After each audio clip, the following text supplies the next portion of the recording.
2025년 1월 17일 금요일 금요 기도회에 참여하신 모든 주의 지체들을 주 예수 그리스도의 이름으로 축복합니다. 2025년 목회 계획안에 따라 주중 메시지는 로마서의 말씀을 선포하고 있죠. 이는 기독교의 중요한 교리가 담겨져 있기에 많은 이단들과 사이비 그리고 신흥 종교에 내몰리고 있는 많은 성도들을 위해 준비한 것입니다. 앞으로 로마서를 집중적으로 살피는 가운데 우리의 신앙을 점검하고 2025년 하나님 주신 은혜를 나누는 주의 지체들이 되기를 바랍니다. 오늘 금요 기도에 참여하신 여러분을 축복합니다. 오늘의 말씀은 로마서 1장 5절로 7절의 말씀을 가지고 하나님의 말씀을 묵상해 보고자 합니다. 로마서 1장 5절로 7절 말씀을 제가 받도록 봉독하겠습니다. 로마서 1장 5절로 7절 말씀입니다.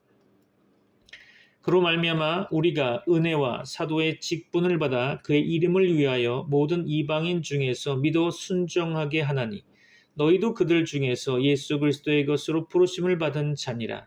로마에서 하나님의 사랑하심을 받고 성도로 부르심을 받은 모든 자에게 하나님 우리 아버지와 주 예수 그리스도로부터 은혜와 평강이 있기를 원하노라. 아멘. 예수 그리스도께서 부활하신 후에 능력으로 행하신 최초의 일 가운데 하나는 택함받은 자에게 자신의 영과 은혜를 베풀어 주심으로써 제자들이 예수 그리스도의 증인과 복음의 사자가 되게 하신 일일 것입니다. 바울은 다른 사도들과 달리 나중에 사도로 임명되었으나 사도들의 일원이 된 거죠. 그로 말미암아 본문에서 그로 말미암아 우리가 은혜와 사도의 직분을 받아 그렇죠? 우리가 은혜와 사도의 직분을 받아 여기서 문법적으로 살펴보면 바울은 자기 자신을 복수형으로 표현하고 있습니다. 바울은 다른 사도들을 포함하는 이런 표현을 잘 사용하지는 않는데요. 여기서는 사용한 거죠. 그러나 본질적인 모든 요소에 관해서 말씀드리자면 바울에게 해당하는 것은 그대로 다른 모든 사도에게도 동등하게 해당된다는 의미를 가지고 있다고 봅니다. 바울은 은혜와 사도의 직분, 이 두 가지를 구별하고 있는 듯 보이는데요. 은혜에 대해 말하면 바울은 회심할 때 경험한 바가 있죠. 후에 자기 삶의 모든 부분에서 경험한 은혜는 바로 예수 그리스도께 받았다고 고백하고 있는 거죠. 사도의 직분에 대해서 말한다면 바울은 역시 예수 그리스도로 말미암아 사도의 직분을 받았고 이 직분을 이행하기 위해서는 은혜가 당연한 필수 요소가 되는 거죠. 자, 본문으로 돌아가서 그로 말미암아 우리가 은혜와 사도의 직분을 받아 그의 이름을 위하여 그렇죠. 그의 이름을 위하여 복음은 모든 민족에게 전파될 것입니다. 믿습니까? 하지만 복음 전파의 목적은 바로 예수 그리스도의 이름을 영화롭게 하는 데 있는 거죠. 하나님의 이름과 영광 그리고 권세는 의미가 같은 것으로 보여집니다. 세상은 하나님의 영광을 위해 창조되었고 하나님의 영광이 죄인 회복의 주된 목적인 셈이죠. 하나님께서 자기 백성에게 베풀어주는 선하신 행위는 하나님 자신의 이름을 위해 행하여진 일로 선포되고 있습니다. 그리고 하나님의 심판이 죄인들에게 행하여지는 것도 같은 목적, 즉 하나님 자신의 이름을 위해서인 거죠. 참고로 로마서 9장 17절 볼까요? 성경이 바로에게 이르시되 내가 이 일을 위하여 너를 세웠으니 곧 너로 말미암아 내 능력을 보이고 내 이름이 온 땅에 전파되게 하려 함이라 하셨으니. 아멘. 그렇죠. 사람들은 하나님께서 그들의 행복보다 더 큰 어떤 목적을 가지고 계시다는 사실을 잘 인정하려 하지 않은 듯 보입니다. 그러나 하나님 자신의 영광은 성경 모든 곳에서 사람과 만물의 실존의 주된 목적으로 제시되고 있죠. 하나님의 백성은 예수님의 이름으로 기도하라는 명령을 받고 있습니다. 우리는 성부와 성자와 성령의 이름으로 곧 한 분 하나님의 이름으로 세례를 받게 되죠. 이것은 그리스도의 신성에 대해 반박할 수 없는 증거를 제공하고 있는 것이죠. 바울은 이방인에게 하나님의 이름을 전하도록 택함을 받은 그릇이었죠. 사도행전 9장 15절 볼까요? 주께서 이르시되 가라, 이 사람은 내 이름을 이방인과 임금들과 이스라엘 자손들에게 전하기 위하여 택한 나의 그릇이라. 아멘. 사도행전 9장 15절은 로마서 전체 서론의 결론과 같다고 봅니다. 오늘 본문의 말씀 로마서 1장 6절 말씀 다시 한번 볼까요? 너희도 그들 중에서 예수 그리스도의 것으로 부르심을 받은 자니라. 아멘. 바울의 이 편지 수신자로 그와 복음 전파 사명의 대상자인 이방인도 포함되어 있겠죠. 바울이 굳이 이 사실을 언급하는 의도는 자신이 로마 지역 교인들을 가르치는 것이 이상하게 보이지 않도록 하려는 데 있는 것이 아니고요. 오히려 반대로 바울이 적절한 신뢰와 존경을 받고 쓴 편지 내용을 그들이 받아들이도록 하려는 데 있는 거죠. 바울은 로마 지역 교인들을 직접 만나보고 알게 된 것이 아닙니다. 바울은 로마 지역 교인들과 멀리 떨어져 있죠. 로마 지역 교인들은 이렇게 질문할 수도 있겠죠. 바울이 우리 로마 지역 교인들에게 무슨 관심이 있을까? 바울은 로마 지역 교인들에게 자신이 사도로서 그들을 존중하고 이해한다는 사실을 확실히 언급하고 있죠. 그리고 자신이 그들의 지식을 넓혀주고 그들의 믿음을 확실히 증거하고자 힘썼을 때 자신의 소명에서 벗어나는 일은 조금도 하지 않았음을 보증하고 있는 것입니다. 로마 지역 교인들은 예수 그리스도의 것으로 부르심을 받은 자들이죠. 따라서 바울은 로마 지역 교인들에 대해 이중의 권리를 가지고 있었습니다. 아울러 자신의 사명의 대상인 이방인에게 속한 자로서 그리고 또한 이미 믿음에 순종하게 된 자로서 로마 지역 교인들에게 복음을 전할 이중의 의무가 있었던 거죠. 바울이 사도로서 사명을 두 부분으로 나누고 있는데요. 첫째는 제자로 삼는 거죠. 둘째로 제자로 삼은 그들을 예수가 명하신 모든 것을 가르쳐 지키도록 하는 것이겠죠. 따라서 바울은 고린도 교회에서 그랬던 것처럼, 참고로 고린도후서 10장 13절 보고 이어서 말씀을 전하겠습니다. 고린도후서 10장 13절이죠. 그러나 우리는 분수 이상의 자랑을 하지 않고 오직 하나님이 우리에게 나누어 주신 그 범위의 한계를 따라 하노니 곧 너희에게까지 이른 것이라. 아멘. 그렇죠. 지금 자신의 편지 수신자에게도 분수를 넘지 않고 범위의 한계를 따라 나아간 거죠. 오늘 본문으로 돌아가서 그로 말미암아 우리가 은혜와 사도의 직분을 받아 그의 이름을 위하여 모든 이방인 중에서, 그렇죠? 모든 이방인 중에서. 바울은 여기서 자신이 이방인에게 복음을 전하는 이유를 제시하고 있죠. 즉 바울이 이방인에게 복음을 전하는 것은 그의 직분, 곧 사도 직분의 목적이고 단순히 그가 스스로 선택한 일이 아니라는 거죠. 갈라디아서 2장 7절 볼까요? 도리어 그들은 내가 무엘레자에게 복음 전함을 맡은 것이 베드로가 할례자에게 맡음과 같은 것을 보았고, 그렇죠. 옛날에 하나님께서는 창조의 섭리 사역을 행하실 때 증인을 두시지 않은 적이 없었지만 이후에 유대인을 제외하고 모든 민족이 그들 자신의 길을 가도록 그냥 내버려 두셨습니다. 섭리 사역을 하실 때 하나님께서는 세계적 대홍수와 또 다른 사건들로 죄에 대해 진노를 발하셨고 사람들의 죄를 처벌하기로 정하셨죠.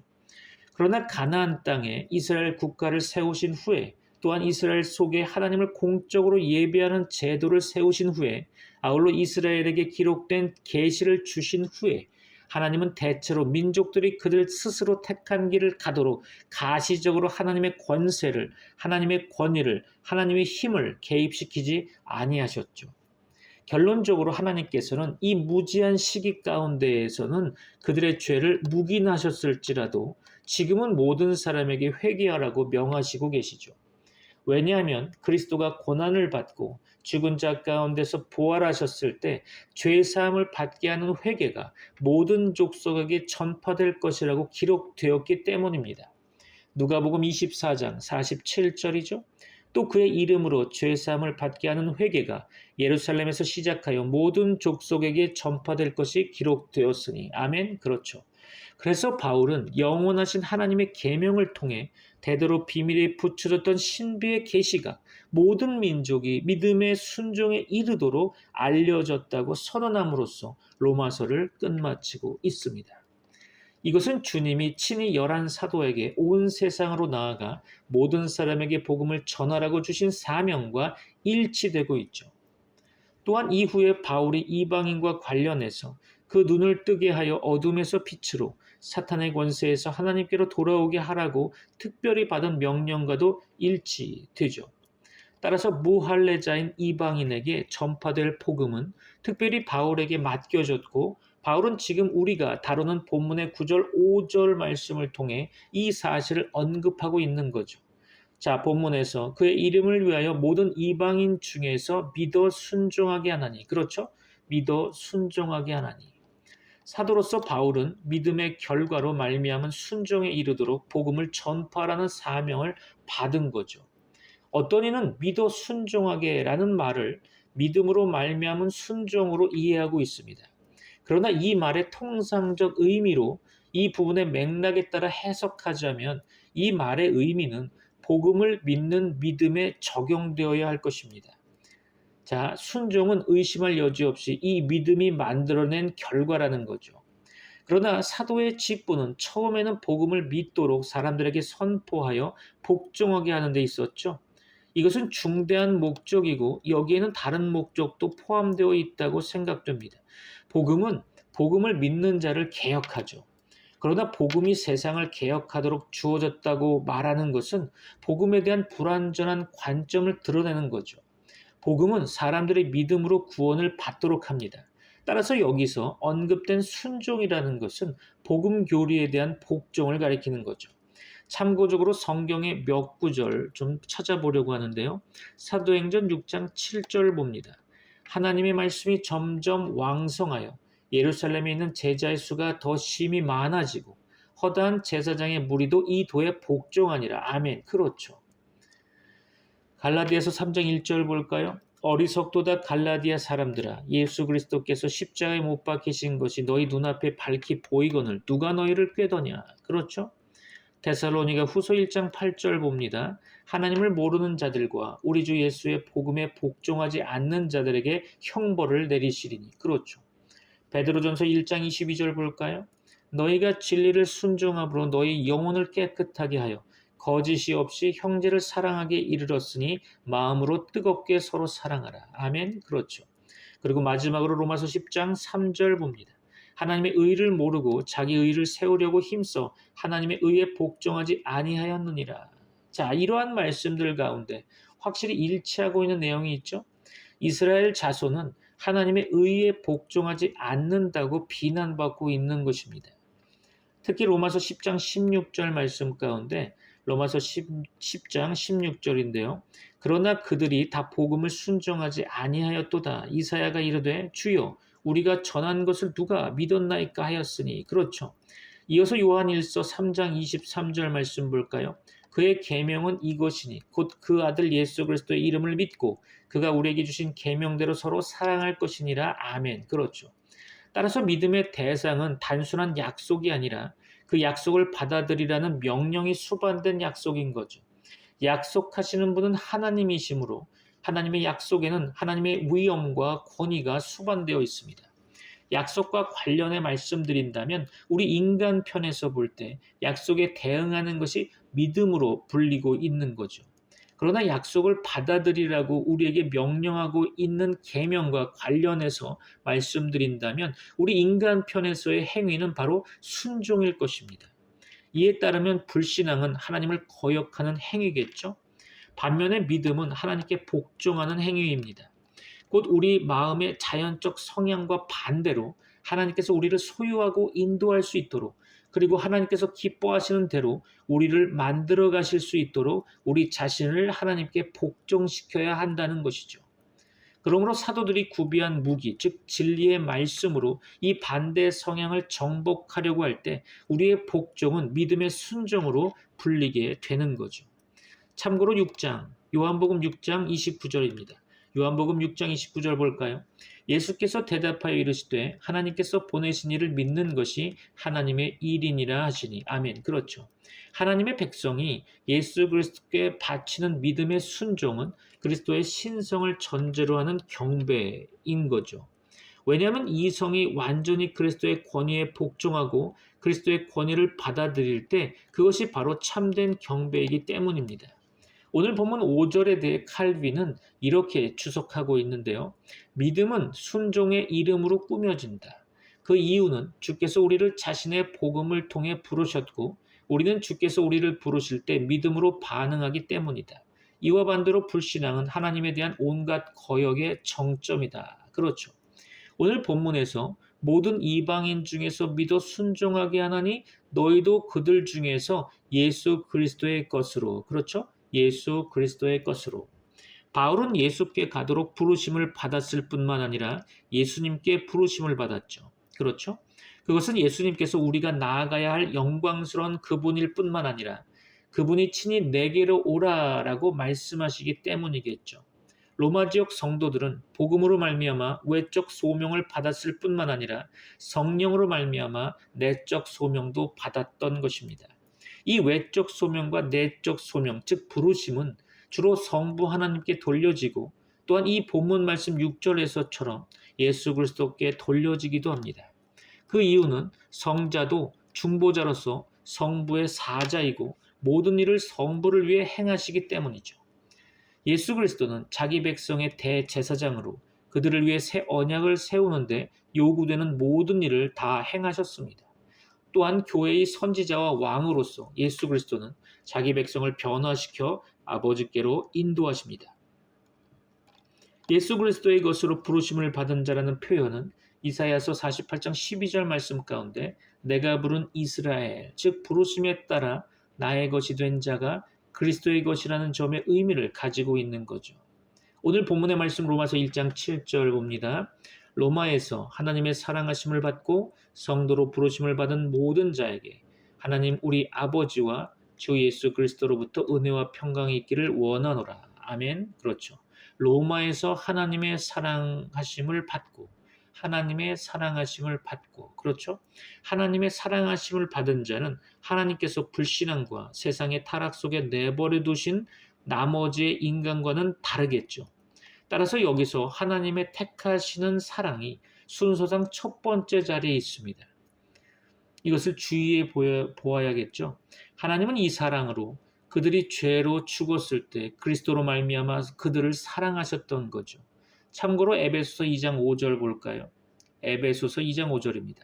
허물로 죽은 우리를 그리스도와 함께 살리셨고 너희는 은혜로 구원을 받은 것이라. 아멘. 그렇죠. 이 사랑은 하나님이 사람에게 보여주실 수 있는 가장 큰 사랑으로 하나님 자신 속에 기원을 두고 있는 영원한 사랑, 즉 아가페 사랑인 것입니다. 이 사랑은 완전히 무상으로 주어졌는데요. 사랑할 만한 자격이 있기에 하나님께서 베푸신 사랑이 아닙니다. 기억하시기 바랍니다.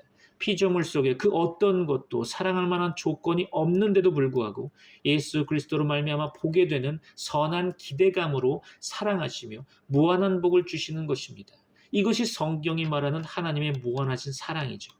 아버지 하나님께서 그토록 사랑하셨던 독생자 예수 그리스도, 그분을 십자가의 고통 가운데 경험케 한 아픔과 그 눈물, 그리고 맞이한 처절한 죽음 가운데 모든 사람이 죄로 말미암아 아버지 하나님과 단절되어 불행한 삶을 살아갈 수밖에 없는 그 저주받은 인류를 위해서 그 모든 죄를 주 예수 그리스도께 담당시키심으로 하나님의 사랑을 나타내 보이셨습니다.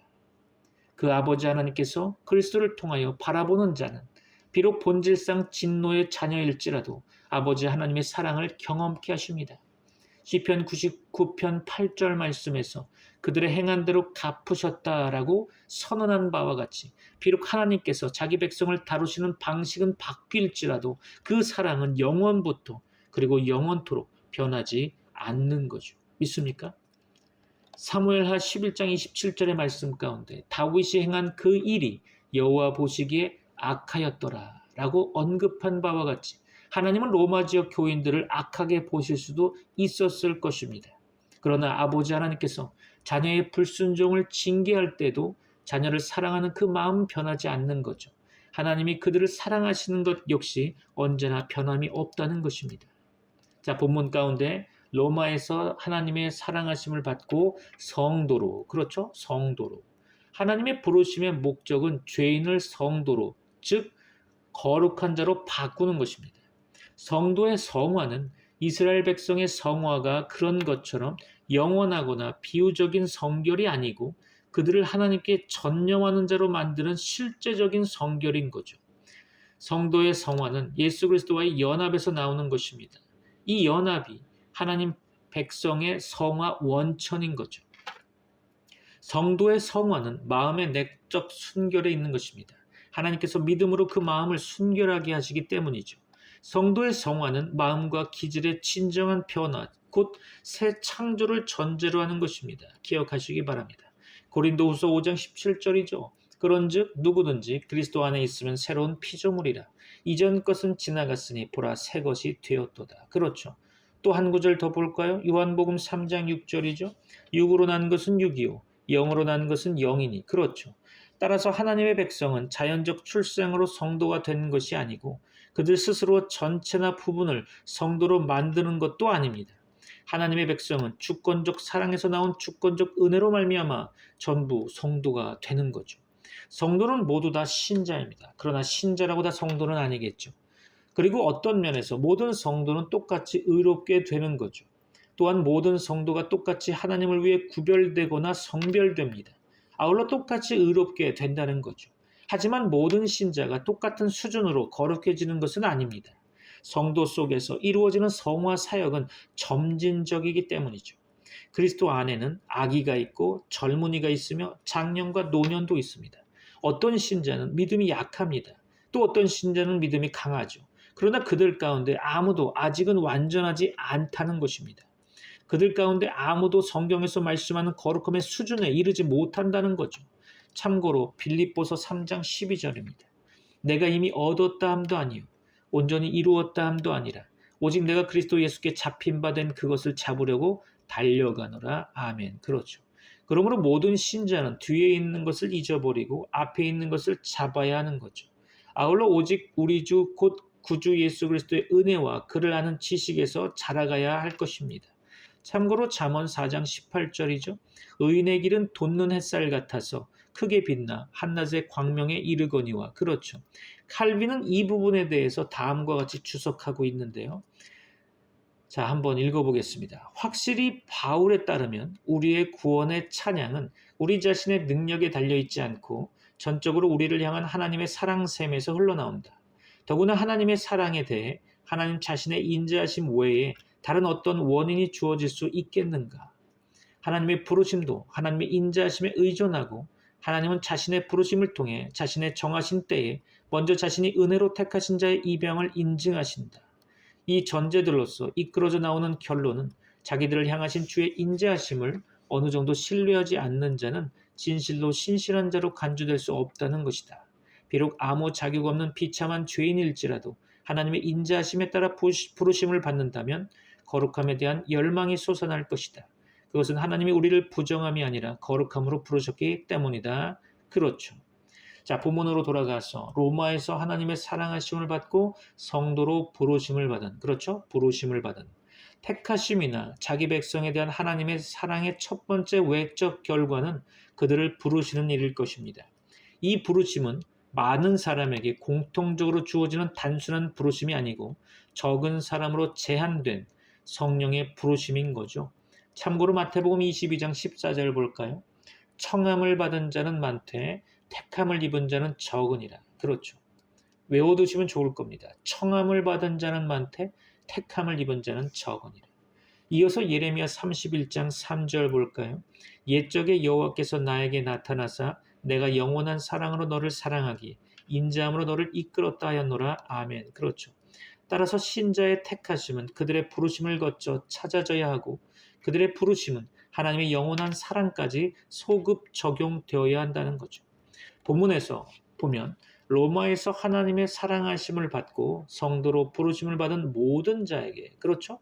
여기서 모든 자에게라 함은 여기서 바울은 유대인이든 이방인이든 부자든 가난한 자든 배운 자든 배우지 못한 자든 종이든 자유자든 구별 없이 로마 지역의 모든 성도에게 말하고 있는 것입니다.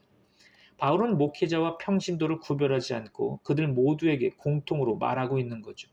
바울이 편지에 쓴 내용은 그들 모두의 공통 교훈과 교육을 위해 똑같이 마련된 것입니다. 바울은 로마 지역 교인들을 하나님의 사랑하심을 받은 자, 또한 부르심을 받은 자, 아울러 성도라는 세 가지 지칭으로 부르고 있는데요. 로마 지역 교인들이 성도인 것은 그들이 부르심을 받은 자이기 때문이겠죠. 로마 지역 교인들이 부르심을 받은 자가 된 것은 그들이 하나님의 사랑하심을 받은 자이기 때문일 것입니다. 따라서 로마 지역 교인들의 성도 자격은 그들이 하나님의 사랑하심을 받은 것의 원인이 아니라 결과인 셈이죠. 자, 하나님 우리 아버지와 주 예수 그리스도로부터, 그렇죠? 하나님 우리 아버지와 주 예수 그리스도로부터. 하나님은 우리 주 예수 그리스도의 아버지 되시고 그리스도 안에 있는 모든 자의 아버지가 되십니다. 믿습니까? 여기서 바울은 하나님을 자신의 아버지와 서신의 수신자 모두의 아버지로 말하고 있죠. 그렇게 보면 유대인과 이방인을 막론하고 그리스도 안에 있는 모든 자가 한 가족을 이룬다고 말할 수 있겠죠. 하나님 아버지와 주 예수 그리스도가 모든 은혜와 평강의 근원이고 유일하게 이 복을 주실 수 있는 분이시라는 거죠. 이것은 삼위 하나님의 사랑과 은혜의 언약에서 흘러나오는 자랑스러운 결과입니다. 여기서 다시 예수 그리스도의 신성에 대해 논박할 수 없는 증거가 주어지는 것을 보게 되죠. 자, 본문에서 하나님 우리 아버지와 주 예수 그리스도로부터 은혜와 평강이 있기를 원하노라. 은혜와 평강이 있기를 원하노라. 사도들은 보통 이런 말로 교회에 보내는 편지를 시작하거나 끝을 맺죠. 개인에게 보내는 편지에게는 일반적으로 은혜와 평강이라는 말에 긍휼이라는 말이 더해지곤 합니다. 순서는 대체로 은혜가 가장 먼저 나오죠. 그 이유가 뭘까요? 은혜가 평강과 구원의 모든 복이 흘러나오는 원천이기 때문이겠죠.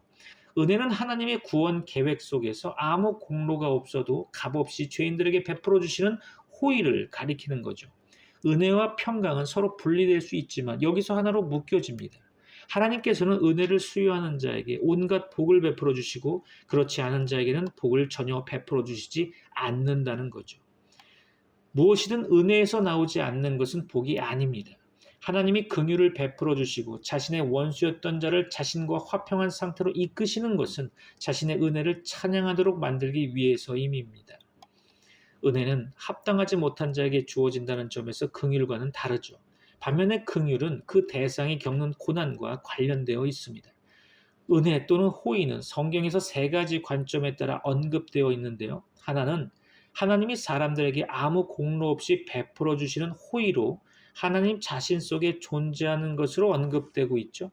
또 다른 하나는 하나님의 은혜의 복음으로 불리는 복음 속에 나타나고 있다는 것으로 언급하고 있죠. 마지막 하나는 은혜가 사람들 속에서 일으키는 역사로 말미암아 언급되고 있죠. 구속의 모든 부분이 은혜를 발판으로 진행되는 것입니다. 구속의 모든 부분이 하나님의 은혜에서 나온다는 거죠. 다시 말해서 끊임없이 샘솟는 그 샘으로부터 최초로 은혜가 흐르고 그 은혜로 말미암아 부르심과 양자됨, 거듭남, 칭의, 성화, 강하게 되는 일, 은혜를 확증하는 일 등등 줄줄이 흘러넘치게 된다는 거죠. 한마디로 모두가 하나님의 은혜라는 것입니다. 이 때문에 베드로가 하나님을 모든 은혜의 하나님으로 부르고 이것은 하나님이 자신 속에 하나님의 백성에 대한 은혜를 가지고 계신 것을 알려주고 있는 거죠. 곧 은혜는 하나님의 참된 본성이라는 것과 하나님께서 자기 백성 각자에게 무엇이 필요한지 다 알고 그들을 위해 은혜를 비축하며 그들에게 은혜를 베푸신다는 것을 우리에게 가르치고 있는 것입니다. 영원 전에 세워진 하나님의 경륜에 따라 사람의 구원은 전체적으로 하나님의 은혜의 영광을 찬송하게 하려고 계획되고 시행되는 거죠. 참고로 디모데후서 1장 9절을 봅니다. 하나님이 우리를 구원하사 거룩하신 소명으로 부르심은 우리의 행위대로 하심이 아니요 오직 자기의 뜻과 영원 전부터 그리스도 예수 안에서 우리에게 주신 은혜대로 하심이라. 아멘. 그렇죠. 은혜가 우리의 영혼 속에 작용하게 될 때 사람은 단순히 꼭두각시 같은 수동적 태도로 되는 것은 아닙니다. 그렇다고 하나님께서 일부를 행하고 사람이 그 나머지를 행한다고도 말할 수 없겠죠. 사실은 하나님이 전부 행하시고 또한 사람이 전부 행하는 거죠. 이해하기 어렵죠? 여기서 주목할 것은 하나님께서 사람의 행위에 대한 유일한 창시자이자 원천이라는 사실입니다. 하지만 사람 자신도 당연히 행위자로 말할 수 있겠죠.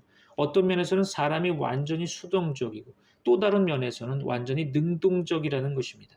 성경을 보면 같은 일이 하나님에게서 나오는 것으로 말해지고 또 사람에게서 나오는 것으로 말해집니다. 성경은 하나님이 신자의 마음을 깨끗하게 하신다고 말하고 있죠. 사도행전 15장 9절입니다. 믿음으로 그들의 마음을 깨끗이 하사 그들이나 우리나 차별하지 아니하셨느니라. 그렇죠. 그런데 동시에 사람이 자기를 깨끗하게 한다고도 말하고 있죠. 요한일서 3장 3절입니다. 주를 향하여 이 소망을 가진 자마다 그의 깨끗하심과 같이 자기를 깨끗하게 하느니라. 아멘. 그렇죠. 사람이 두렵고 떨림으로 구원을 이루라는 명령을 받은 것은 하나님께서 사람 안에서 자기의 기쁘신 뜻을 위하여 소원을 두고 행하시기 때문이죠. 하나님과 자기 이웃을 사랑하는 자, 하나님을 경외하는 자, 하나님을 의지하는 자, 하나님의 약속을 신뢰하는 자는 성령이 아니라 성령의 능력으로 행하는 그들 자신일 것입니다. 바울은 사랑과 희락과 화평과 오래 참음과 자비와 양선과 충성과 온유와 절제를 성령의 열매로 제시하고 있죠. 이 모든 열매의 원천은 성령님이십니다. 그렇죠? 이 모든 열매는 성령으로부터 나온다는 거죠. 그렇다고 해도 이 모든 열매를 행사하거나 나타내는 일은 당연히 신자의 몫일 것입니다.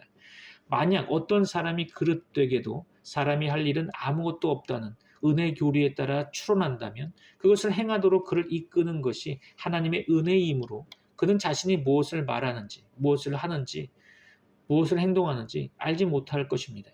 같은 이유로 하나님께서 우리의 실존과 우리의 영혼, 아울러 우리의 모든 기능의 창시자이므로 우리는 아예 생각하거나 추론하거나 사랑할 필요가 없다고 결론 지을 수도 있을 것입니다. 그러나 은혜는 하나님께서 자신의 주권적인 뜻에 따라 우리의 마음속에 심으신 생명적 원리인 거죠. 이 원리를 실천하는 것은 우리가 자신의 생명과 건강을 유지하는 것만큼 중요한 우리의 의무이기도 합니다. 우리가 자신의 생명과 건강을 유지하려면 주의와 어떤 행위가 요구되는 것과 마찬가지로 영혼 속에서 작용하는 은혜도 이와 대응하는 성향과 행위로 전제하고 있는 거죠.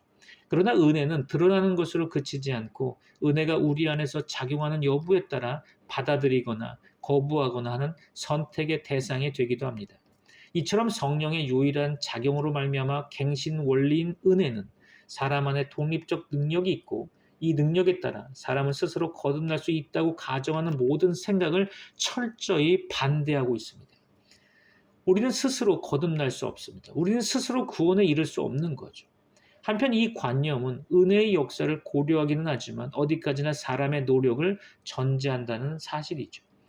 자, 은혜와 평강이 있기를 원하노라. 여기서 마지막으로 평강에 대해서 잠깐 살펴보면 여기서 평강은 가장 넓은 의미의 평정심에 속하는 모든 것을 망라하고 있죠.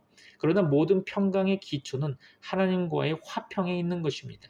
이 기초가 없으면 그리스도인은 모든 인간과 아무리 좋은 관계를 가지더라도 평강을 누릴 수 없게 될 것입니다.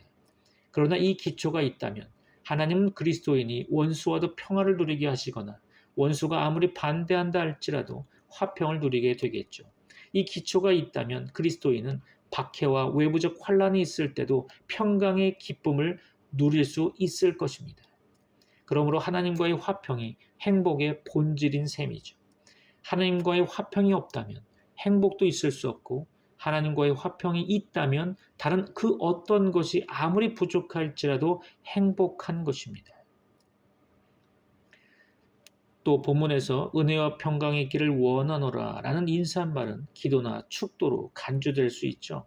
축도로 본다면 이 인사말은 사도직의 권위를 보여준다고 말할 수 있겠죠. 여러분에게 하나님의 은혜와 복이 충만하시기를 축원합니다. 다 같이 기도하겠습니다. 지금은 우리 주 예수 그리스도의 은혜와 하나님의 사랑과 성령님의 교통하심이 트리니티 미라클 교회의 모든 권속들과 세계 교회 위에 이제부터 영원까지 함께 있을지어다. 아멘.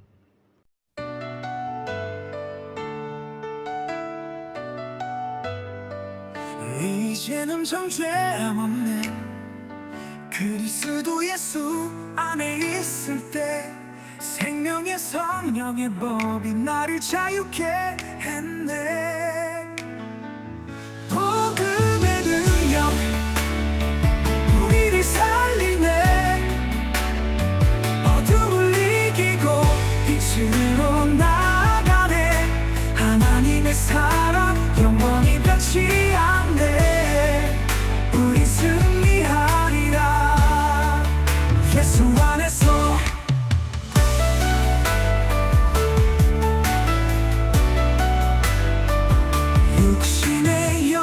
삶 속에 주님의 영이 함께 하시네. 고난도 두렵지 않네. 영광이 우릴 기다리네. 복음의 능력 우리를 살리네. 어둠을 이기고 빛으로 나아가네. 하나님의 사랑 영원히 변치 않네. 우리 승리하리라. 예수 안에서 누가 우리를 끊으리오. 그 사랑에서 벗어나리오. 환난도 핍박도 그 어떤 것도 이길 수 없네.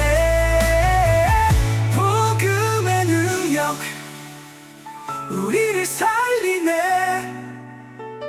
어둠을 이기고 빛으로 나아가네.